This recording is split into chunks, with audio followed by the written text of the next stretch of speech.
Alright then, testing day 3. You can probably hear it sounds like I'm going to have a little bit of a cold, which is, well, fun. I think it's something like my 7th one of 2024 so far. But anyways, day 3 of F1 testing, and what can we take away from it? We can't take away that RB is now the slowest car, because Daniel Ricciardo did 70 laps and his fastest was a 1:36. No, not at all. Because then you'd have to say he's going to be outside the 107% on his own teammate, where Yuki Tsunoda, it was only 4/10 off the fastest time of the day towards the end of it. Leclerc was the fastest by nearly 500ths from George Russell with Zhou Guan Yu, then Verstappen, then Tsunoda as the top 5.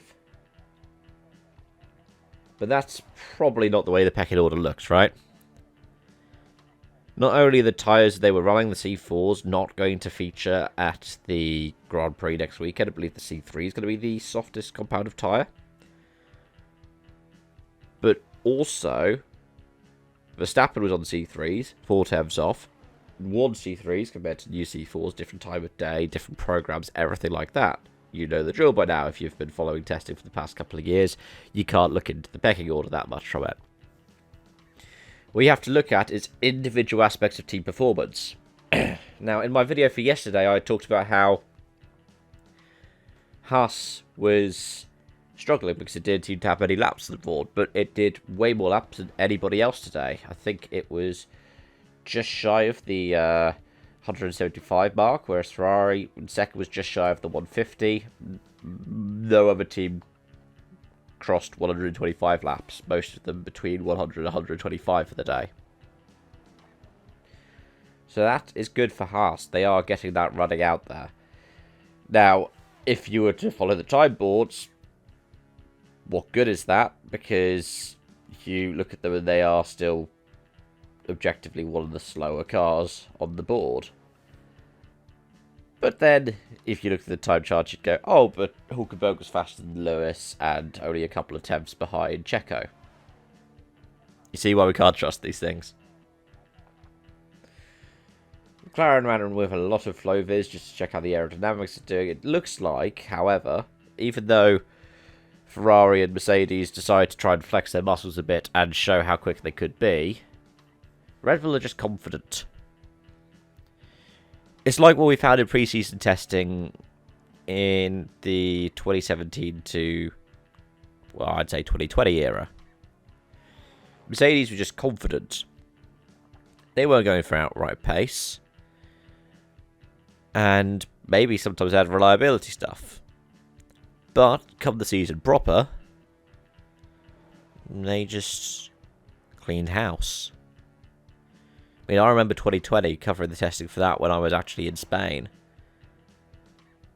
And DAS was a thing.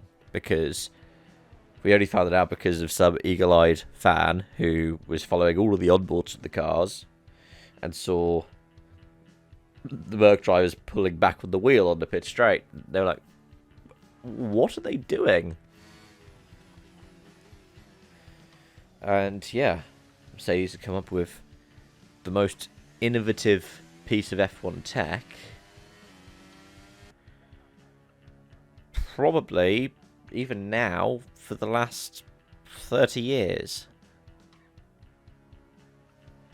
I think it was really the most innovative thing since active suspension and the flat paddle gearbox. But yeah, F1 doesn't like that sometimes. I'm looking forward to see how Red Bull's zero side pod concept goes.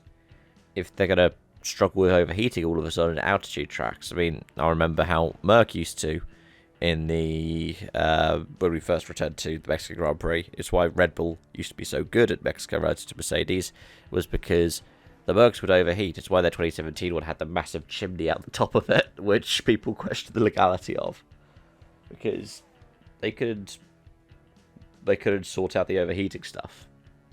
But anyways, I'm now getting sidetracked. I'm going to wrap this up now. Thank you so much for watching and joining. I hope to see you again soon.